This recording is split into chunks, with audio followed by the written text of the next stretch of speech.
कोई इंसान किसी भी बात पर कितना गुस्सा हो सकता है कि वह उसी को मार दे जिससे वह बेइंतहा प्यार करता हो, जिसके साथ वह जीने मरने की कस्में भी खा चुका हो और बिना समाज के परवाह किए दोनों शादी से पहले ही पति पत्नी के तरह एक ही घर में रह रहा हो। यकीन नहीं आता ना, लेकिन ऐसा हो चुका है और इन दोनों के बीच में जितना प्यार था वो पल भर में ही उतनी ही नफरत में बदल गया और इसमें एक लड़की की जान चली गई जो ना जाने कितने ही सपने और अरमान को लेकर इस दुनिया में आई थी। ऑस्ट्रेलिया जाकर पायलट बनने का ख्वाब देखने वाली नैना साहनी को कहां पता था कि वो अचानक से एक दिन आसमान में ऐसे खो जाएगी जैसे वो कभी इस दुनिया में आई ही ना हो, और उसके मौत का कारण बना वो शख्स जिससे वह सबसे ज़्यादा प्यार करती थी। इस शख्स का नाम है सुशील शर्मा और वह नई दिल्ली में कांग्रेस का एक नेता हुआ करता था। इसी नैना और सुशील की प्रेम कहानी को लोग दिल्ली के तंदूर कांड के नाम से जानते हैं, लेकिन आखिर क्या हुआ था उस रात को और क्या है उस घटना की पूरी कहानी, साथ ही अपनी ही कथित पत्नी को मारने वाला कांग्रेस नेता सुशील शर्मा आजकल कहां है और क्या करता है, आपको हम सब कुछ बताने वाले हैं आज के इस कहानी में पूरे विस्तार से।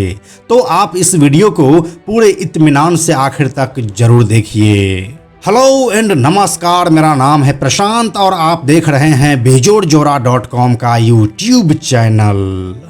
यह साल 1995 चल रहा था और दिल्ली में कांग्रेस सत्ता के लिए संघर्ष कर रही थी। संघर्ष में कांग्रेस का यूथ विंग भी शामिल था। सुशील शर्मा इसी यूथ विंग के मेंबर थे और अपनी पार्टी के लिए जी जान लगाकर काम कर रहे थे। पार्टी के लिए काम करने के दौरान ही उनकी मुलाकात नैना साहनी से हो गई। मुलाकात बढ़ी तो दोनों को एक दूसरे से प्यार हो गया और दोनों ने शादी करने का फैसला भी कर लिया।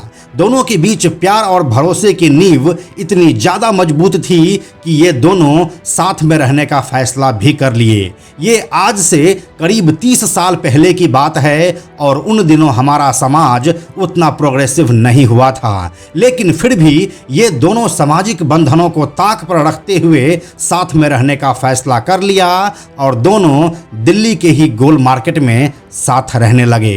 एक तरफ कांग्रेस पार्टी में सुशील शर्मा का कद बढ़ा और उन्हें दिल्ली के यूथ कांग्रेस का अध्यक्ष बना दिया गया। वहीं दूसरी तरफ नैना साहनी ने भी दिल्ली यूनिवर्सिटी से अपनी पढ़ाई पूरी की और कमर्शियल पायलट का लाइसेंस हासिल कर ली। नैना और सुशील के साथ रहते हुए कुछ महीने बीत चुके थे। दोनों अपने अपने काम में आगे बढ़ रहे थे, लेकिन एक चीज थी जो दोनों को धीरे धीरे दिमागी तौर पर अलग करने लगा था और वो चीज थी एक दूसरे में भरोसे की कमी। यही वजह रही जो वक्त बीतने के साथ सुशील और नैना के रिश्तों के बीच खटास बढ़ने लगी। नैना अपने काम के सिलसिले में अक्सर लोगों से फ़ोन पर बातें करती रहती थी, जिसमें उसका एक दोस्त भी था। उस दोस्त का नाम था मतलूब और नैना अपने काम की वजह से अक्सर उसके साथ फ़ोन पर बातें किया करती थी। नैना को इस तरह फ़ोन पर लगातार बातें करता देख सुशील को शक होने लगा। उसे लग रहा था कि नैना का किसी और के साथ अफेयर है और वह उसके साथ धोखा कर रही है।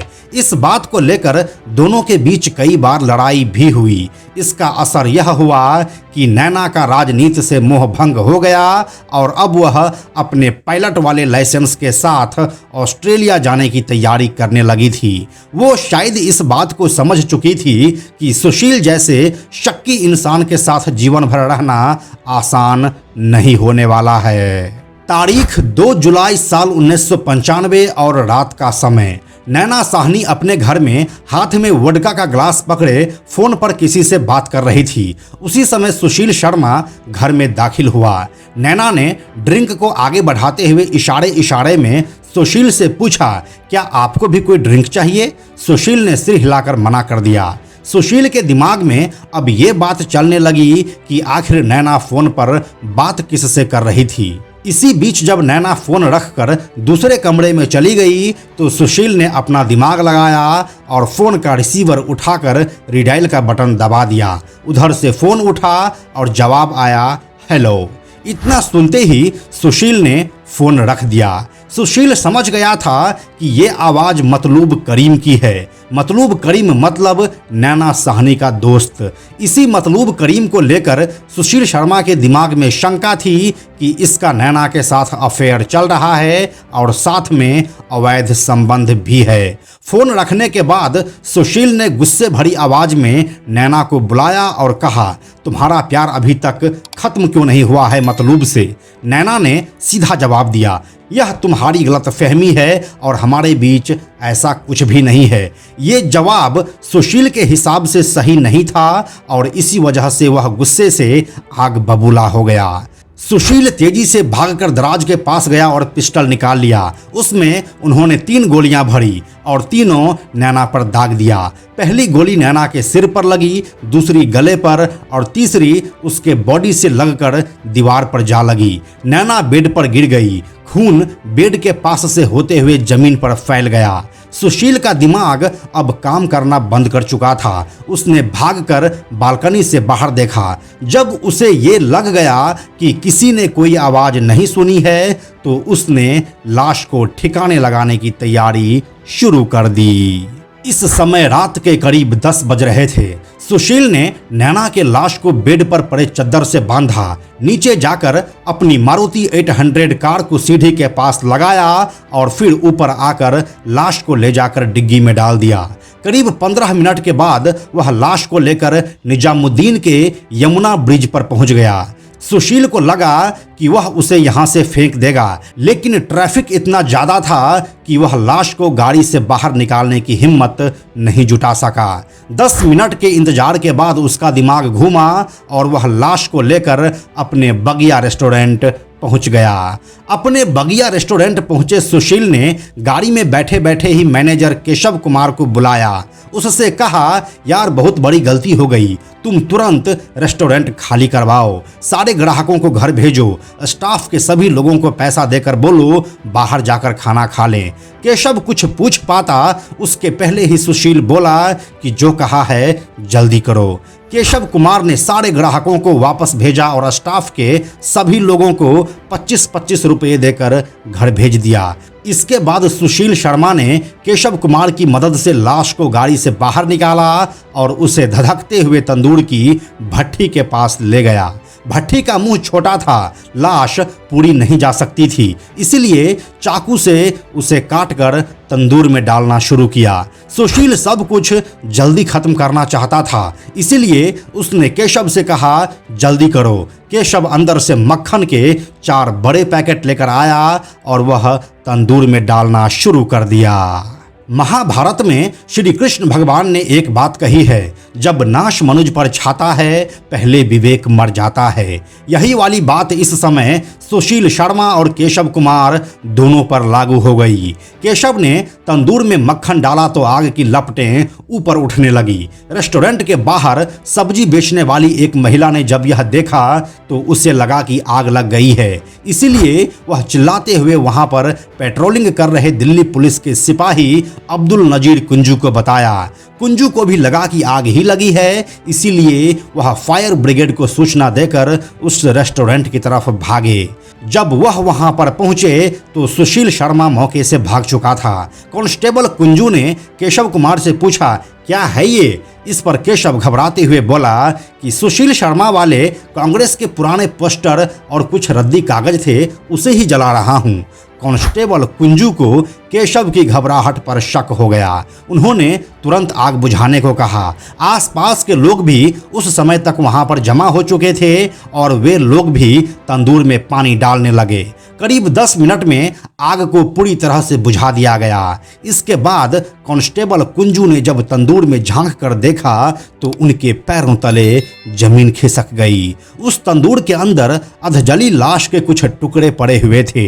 इसके बाद तंदूर तोड़कर लाश के टुकड़ों को निकाला गया। इस समय तक वहां पर पुलिस की दूसरी गाड़ी भी आ चुकी थी। फिर जब मैनेजर केशव कुमार से कड़ाई से पूछताछ की गई तो उसने बता दिया कि लाश सुशील शर्मा की पत्नी नैना साहनी की है। यह घटना इतनी स्ट्रेंज और भयानक थी कि अगले दिन पूरे दिल्ली में यह चर्चा का केंद्र बन गई। पुलिस की 4 टीमें सुशील शर्मा को खोज रही थी, वह नहीं मिला। इसके बाद मीडिया में इस बात की खबर फैली कि पुलिस ने सुशील का एनकाउंटर का प्लान बना लिया है। इसकी खबर जब सुशील को लगी तो वह 8 दिनों के बाद 10 जुलाई 1995 को पुलिस के सामने सरेंडर कर दिया। इसके बाद अब यह केस शुरू हुआ और पुलिस की टीम ने सबूत इकट्ठा किया। इस केस के तह तक जाने के लिए बॉडी का 2 बार पोस्टमार्टम किया गया। साथ ही संभवतः दिल्ली की यह पहली घटना थी जिसमें डीएनए टेस्टिंग का इस्तेमाल किया गया और इससे यह साबित हुआ कि यह बॉडी नैना साहनी की ही है। इसके बाद कई पेजेस की चार्जशीट फाइल की गई और सालों तक यह मामला कोर्ट में चलता रहा। आखिरकार 8 सालों के बाद 7 नवंबर 2003 को दिल्ली के डिस्ट्रिक्ट कोर्ट ने सुशील शर्मा को फांसी की सजा सुनाई। साथ में लाश को जलाने के लिए बगिया रेस्टोरेंट के मैनेजर केशव कुमार को 7 साल की सजा सुनाई। अभी जो तस्वीर आप अपने स्क्रीन पर देख रहे हैं ये उसी तंदूर कांड की एक आइकॉनिक तस्वीर है। सुशील शर्मा अपनी फांसी की सजा के खिलाफ दिल्ली हाई कोर्ट में गया। हाई कोर्ट ने भी इस केस की गंभीरता को देखते हुए 19 फरवरी 2007 को फांसी की सजा बरकरार रखने का फैसला सुनाया। इसके बाद सुशील शर्मा सुप्रीम कोर्ट चला गया। सुप्रीम कोर्ट ने सुशील शर्मा को थोड़ी राहत देते हुए फांसी की सजा को उम्र कैद में बदल दिया। यह फैसला सुनाते हुए कोर्ट ने कहा, सुशील का कोई आपराधिक रिकॉर्ड नहीं है, ये हत्या उसने निजी वजह से की है, उसका समाज के खिलाफ कोई अपराध सामने नहीं आया है। साल 2015 में सुशील शर्मा जब कुछ दिनों के लिए पैरोल पर जेल से बाहर आया था, उस समय लोगों ने उस घटना के बारे में पूछा तो सुशील ने कुछ भी जवाब नहीं दिया, लेकिन उसने इतना जरूर कहा कि उस दिन जो हुआ वह ठीक से याद नहीं है। 1 सेकंड के कुछ हिस्से में मुझसे कुछ ऐसा हो गया कि मेरा 20 साल बर्बाद हो गया। फिलहाल 23 साल जेल में रहने के बाद दिसंबर 2018 में सुशील शर्मा को रिहा कर दिया गया। जब साल 2020 में यह मामला एक बार फिर से कोर्ट में पहुंचा तो जज ने कहा कि 23 साल जेल में रहने के बाद सुशील शर्मा अब निर्दोष हो चुका है और अब वह एक साधारण जिंदगी जी सकता है। अब बड़ा सवाल यह है कि सुशील शर्मा अभी कहाँ है और क्या कर रहा है। तो हम आपको बताते चलें कि इसके बारे में किसी को कुछ भी नहीं पता और उसके परिवार के कुछ लोगों को ही पता है कि अभी वह कहाँ है और क्या कर रहे हैं, और यह एक तरह से सही भी है। तो यही थी दिल्ली के तंदूर कांड की पूरी कहानी। यह कहानी आपको कैसी लगी हमें कमेंट में लिखकर जरूर बताइए। हम जल्दी मिलते हैं आपसे एक नए कहानी के साथ। अंत में एक और ज़रूरी बात, हमने बेजोड़ जोड़ा का एक टेलीग्राम चैनल भी बनाया है जहां आपको हमारे सारे वीडियोस की लिंक सबसे पहले मिल जाएंगे। इसलिए आप लोग टेलीग्राम पर भी हमसे जुड़ें। टेलीग्राम पर हमसे जुड़ने के लिए सिंपली आप टेलीग्राम ऐप के सर्च में जाकर बेजोड़ जोड़ा लिखिए और चैनल पर जाकर ज्वाइन बटन क्लिक कर दीजिए, आप हमसे जुड़ जाएंगे। यह वीडियो अगर आपको पसंद आया तो इसे लाइक और शेयर जरूर करें। आने वाले वीडियोज़ के लिए बेजोड़ जोड़ा को सब्सक्राइब करके बेल आइकन को टच करना ना भूलें। Thank you so much.